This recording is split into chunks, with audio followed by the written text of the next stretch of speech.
Hey, and welcome to this episode of How to Start, Grow and Monetize Your Podcast with me, James Burtt, and him, the podpreneur, Alex Chisnall.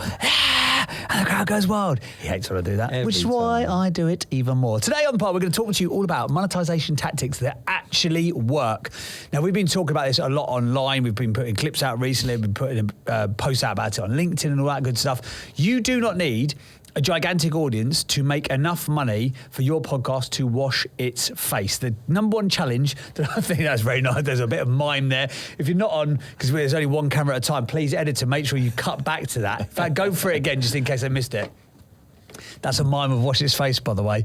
That's completely thrown me off. I'm going to have to carry on. But most of the people that I work alongside, especially when they're doing branded podcasts, they get, and I don't know if you find this, 6, 8, 9, 12 months in, they're like, I'd like for this to start to pay for itself now. Now, they might not realise that they've actually made a load of money because they've subconsciously taken on clients for it, or they've landed more coaching clients, or they've subconsciously, like the people they've had on as guests have become clients. But a lot of people want to make money directly attributable via the podcast. So that's what we're going to talk about today. And again, you don't need to have a Diary of a CEO-esque size audience to make money. Obviously, the bigger the audience is, potentially the more money that you can make. That makes complete sense. But also, it's not just the size of the audience, but it's actually the value of that audience itself, and maybe the depth of the audience. And we talked about this on a previous episode. I know one of our clients does like AI for the pharmaceutical industry. Again, this week, I must have had 15 emails through from people going, can we be a guest on this podcast? Because there's no other platforms that are talking to that audience. That client, if she got her act together, could be making 10 grand a month. 100% she would be making 10 grand a month. So we'll talk today about sponsorships and brand deals, paid subscriptions, merch and live shows, and YouTube ad revenue.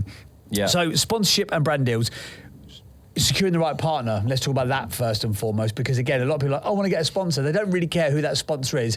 But why do you think it's important to actually have a sponsor that actually resonates with your audience? Good. Well, one, they're more likely to actually listen to that content, more likely to less skip that ad, which obviously from the point of view of securing a sponsor or brand deal, the more likely they are to renew with you. If they're looking at the data and the audience is just skipping through that ad, then they're not going to renew. People love examples. I'll give you an example. Friends of mine recently launched a podcast, okay? Her and a friend of hers, they launched episode 1 with a sponsor, with a grand total audience of 0. Double, triple, quadruple, 0. All the zeros, no audience whatsoever. Yet whilst they were recording the first 6, 8 episodes maybe, they landed a sponsor, big car manufacturer, okay, that resonates. Tell me about this, yeah. Resonates perfectly with their audience, the kind of cars that the people they interview are going to be driving, and the kind of cars that the people listening, who are in theory very similar to themselves, the hosts, are also going to be driving. So super important to do that. You're more likely to talk about it. I always remember as well, there's an episode Stephen Bartlett put out, How I Make $1.2 Million from my podcast. I think it's from 2021. You can Google it. Super simple, nothing that we don't know, but just to break it down, is when he decided to take his podcast seriously, in inverted commas, because it was just flatlining while he was recording it under his duvet.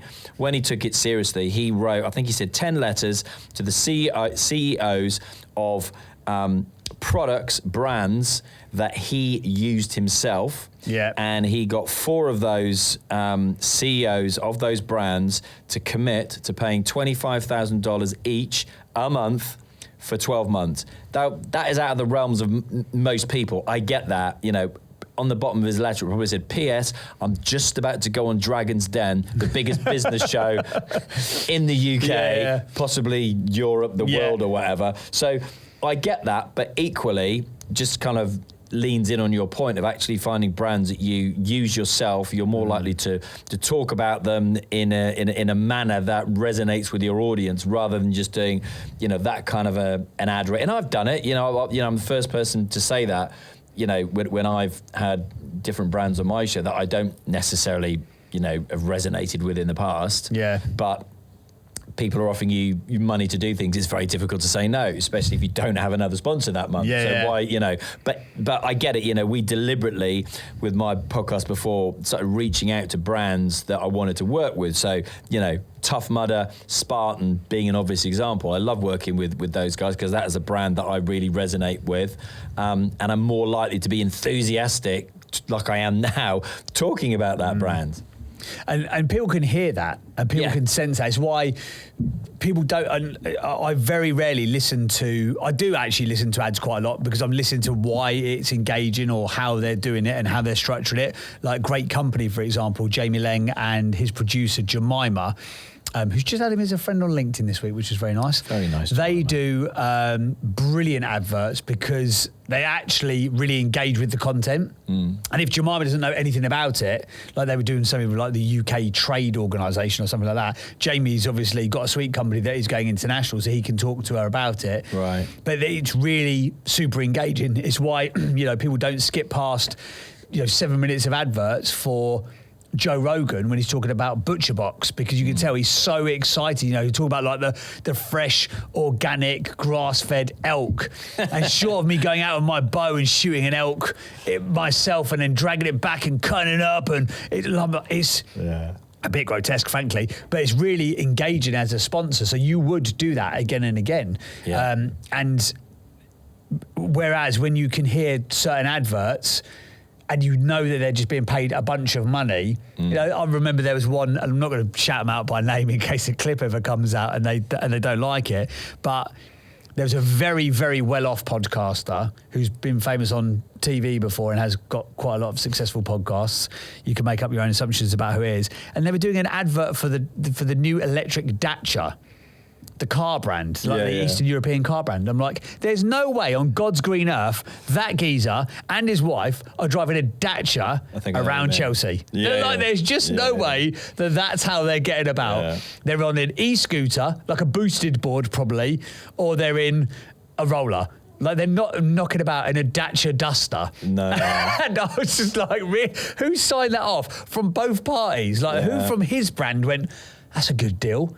And who from their brand went, do you know who's a really good reach out for us? Yeah. A guy who's absolutely caked and worth like multiple seven figures. Who's not buying a Dacia.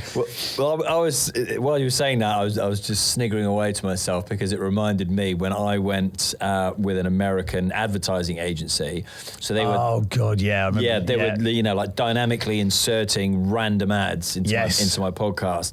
And I always remember like the one, and they sent me a big, box with all the gear and all the rest of it, but for Manscaped. So if you don't know what Manscaped is, have a look. But they blew up on. They were advertising on every podcast going at one point, weren't they? No, just mine. Oh, no offense. But it was hilarious. They literally gave me like a script to read, and I'm literally meant to talk about this. Shaving your balls and oiling your balls beforehand. And you imagine your teenage daughters hearing that. I know. I listened to your dad's podcast, and now I can't look him in the eye. I'm literally looking at the script, going, I cannot read this. I'm not going to get to the end of it because I'm just going to be losing my shit throughout. So pick stuff that resonates with you, and like you said, pick stuff that actually you use yourself. Go back for your bank statements. If you're a business, for example, look at the stuff you're actually spending your money on. I just use it on my head in the end instead. Did you? Yeah. Just one giant ball. Just one giant ball. Right, paid subscriptions. This is another thing that people are finding quite interesting at the moment. So how can you make people pay for premium content? One thing I will say as a caveat to this is that if you're just getting started in podcasting, it is enough of a full-time job just doing the main episodes. Yeah. And in the majority of instances, the stuff that people are going to pay for subscriptions or pay for subscriptions is going to be additional content, which at the beginning can be giving yourself a gigantic headache that you quite frankly can't keep up with. Whereas we're both talking about potentially using this strategy with brand new podcasts that we're launching in exactly the same space. Not together, but separate, which is quite mad. Anyway, we've never launched football podcast before. We're both about to launch a football podcast.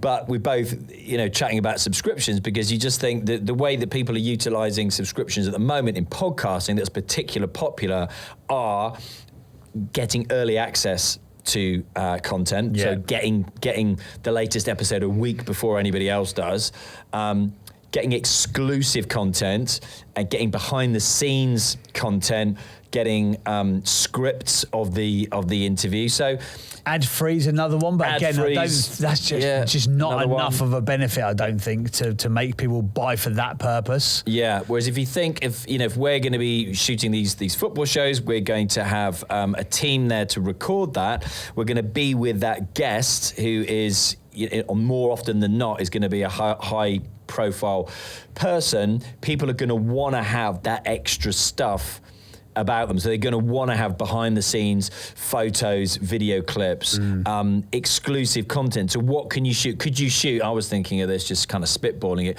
could we do a quick fire round that we literally, and they're doing like the predictions for the next week's games or whatever, but we kind of gate that and put that into, if you're a fan of, I don't know, Harry Kane, for example, not that I'm saying we're getting Harry Kane on episode 1, but sounds like we just had an exclusive, guys. Things like that. People are going to want to get access to the script that you had because you never got through all the questions. But I'm really interested to know what script you had put together for your interview with Harry Kane. Yeah. People are interested in that kind of stuff. Yeah, definitely. So I think a good way of sort of summarising that is what can you easily do in addition to the main content, which doesn't require you to do being the key word. Exactly that. Yeah. So for example, the behind the scenes footage or a quick fire round or predictions for a football one is a great shout.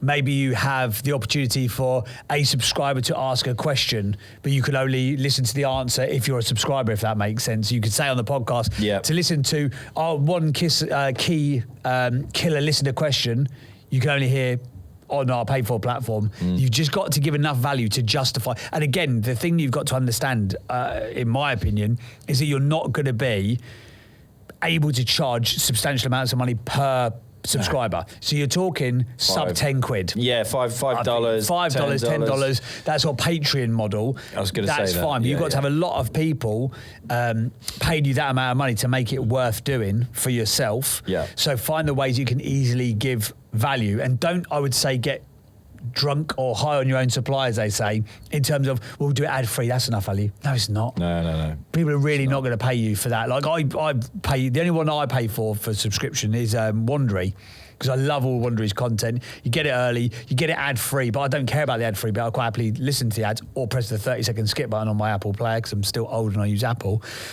But I wouldn't pay just to skip the ads, but I will pay for early access. I will pay for the model that they've got is almost like Netflix, so it comes out sort of batch recorded, so you get the whole thing in one go, like you can listen to the whole season in one go.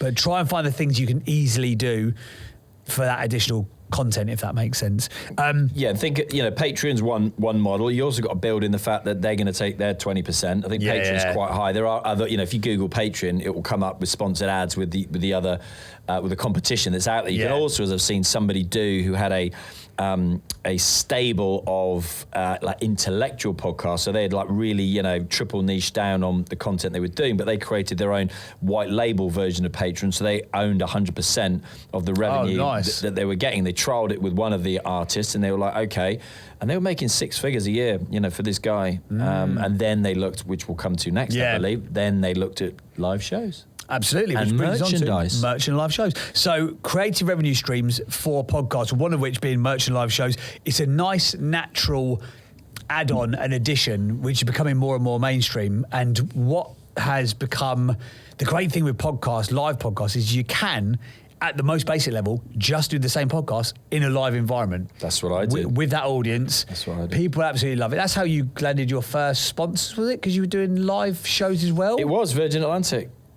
Which was your dream sponsor. My dream sponsor. Which we talked about before. Yeah. But again, you were just doing that conversation you would have had via Riverside or in person in front of 100 people, wasn't it? Yeah, recorded it and put it out on the podcast, but it's just... Perfect. No, the extra bits might have been a little bit of champagne that Virgin put on beforehand, and some candy kitten sweets because we had Jamie and Ed there, and things like that. But I guess kind of looking back, wow, that was early doors. That was like 2020.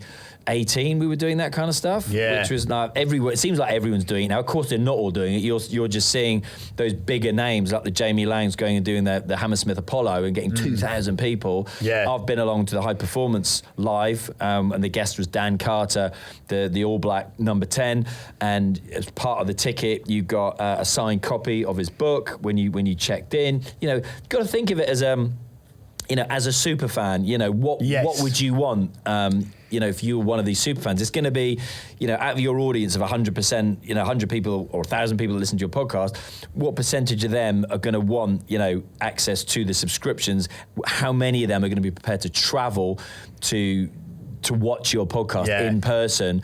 And you see now with like live shows, like meet and greet packages, VIP packages, they weren't there 15, 20 years ago. So have your photo taken, it's all these different layers that people are building in to gain, more revenue from the experience. It's experience-based living, which is, the age we're living in, which I love. Yeah. And I think we could definitely be using this to our advantage, and we don't all need 2,000 people in the Hammersmith Apollo to make this work. No, absolutely. You really don't. When you're listening more and more to podcasts, what you're hearing, and it was the big buzzword of 2024, and I don't think it quite clicked for podcasts in 2024, but I think it is this year, it's community.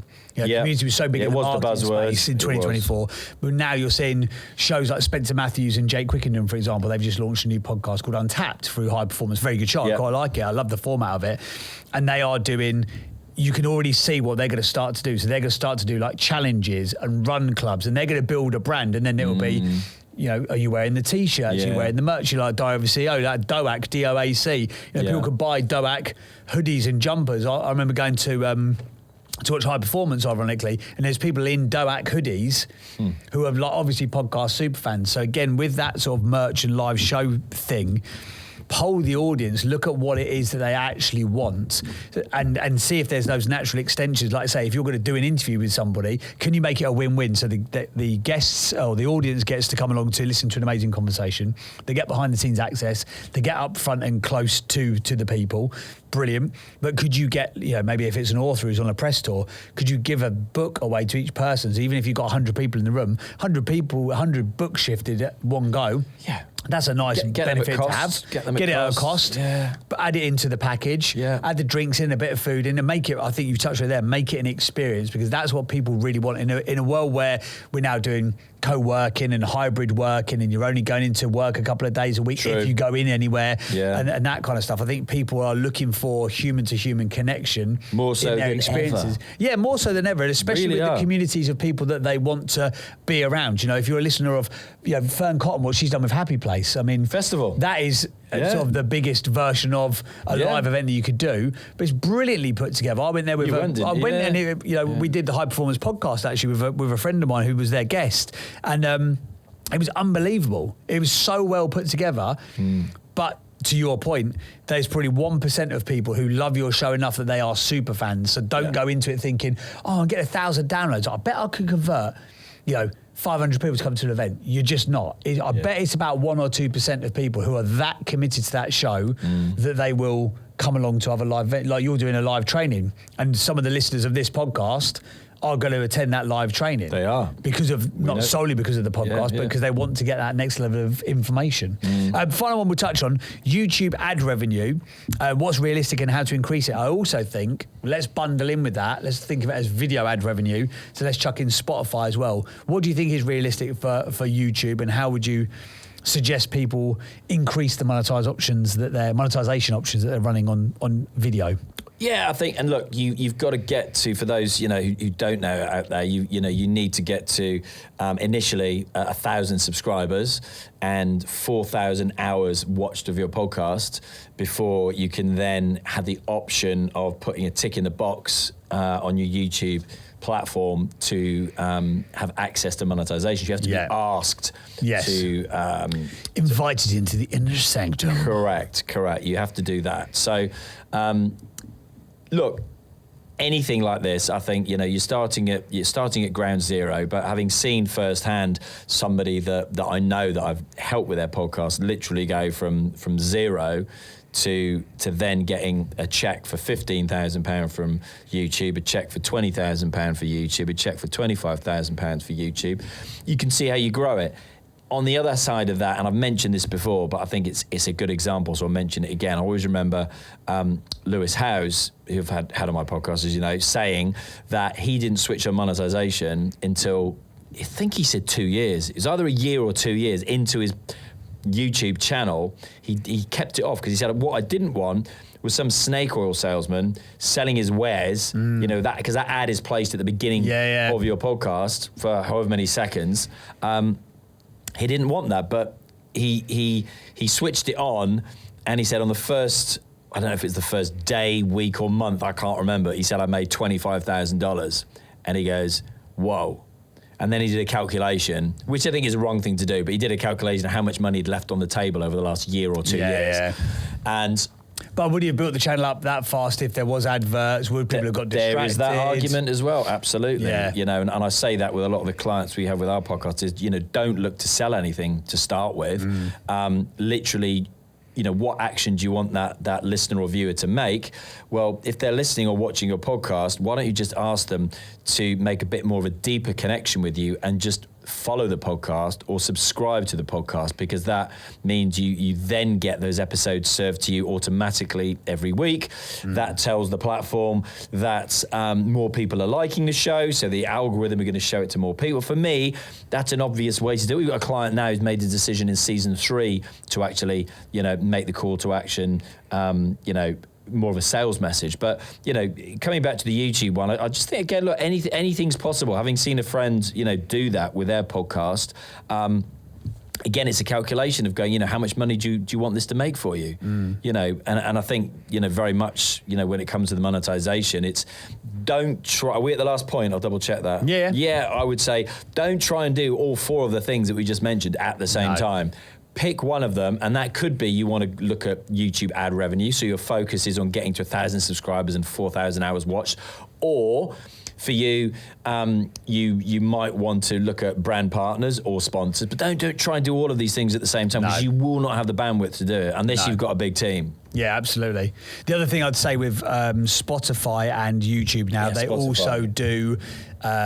they do a share of premium subscriptions, so you can get YouTube Premium, so you don't get served ads, and obviously you pay for that. I think it's like $10 a month. And the same thing with Spotify. So Spotify Premium is $10, $15, $20, depends if you have like a family or a multi-account package. $19.99 for the family. Is it $19.99? What an absolute bargain. Just went through my phone today. Did it really? There you go. Good timing. So anyone who's listening who has got a premium subscription, once you get to, again, the metric of being allowed to go into the monetization, which I think is actually even higher than YouTube. I think it's 1,000 followers, and then I think it's 10,000 streamed hours per month, I think. So it's quite a high bar. Yeah. But once you get into that, you can actually monetize without running any adverts on your show. Correct. So you can get a share of Spotify's premium revenue and also the YouTube premium. And I heard Colin and Samir talking on their podcast about it, because they were still very much unknown with Spotify at this stage, because it's very, very early days still now. Yeah.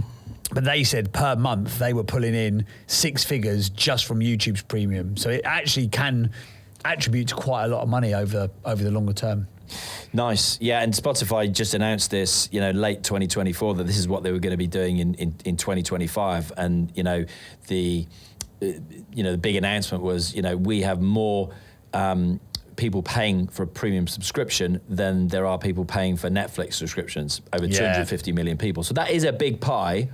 For people to get access to, okay? But the barrier is high. But again, you know, choose your strategy, reverse engineer how you're going to get there, and we wish you luck. Absolutely. Monetization can work with your show, but go into it thinking that you want to create a great podcast first and then create great revenue as a result of that. If you've enjoyed this episode, please feel free to leave us a 5-star review wherever you get your download your podcast. Leave us a comment in YouTube as well. We've had some comments on YouTube and people chucking their opinions and asking questions and stuff. We love you guys getting involved. So if you would like to ask a question, you've got any more subsequent questions, chuck it in the comments and we will answer it on a future episode of How to Start, Grow and Monetize Your Podcast. Ta-da!